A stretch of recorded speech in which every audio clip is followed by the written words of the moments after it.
Ever sat in your Kia Soul, hit the start button, and nothing? Let's fix that. First, check your key fob.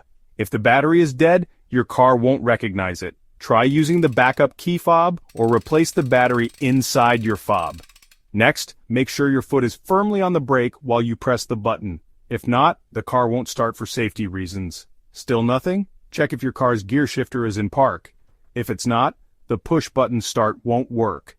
If your dashboard lights are dim or don't come on at all, your car's main battery might be dead.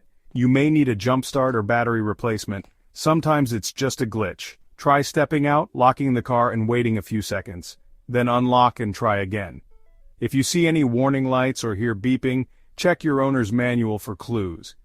And if none of these steps work, it's time to call a mechanic. Remember, most push-button problems are simple fixes. Start with the basics, and you'll likely be back on the road in no time. Thanks for watching. If this helped, hit the like button and subscribe for more car tips.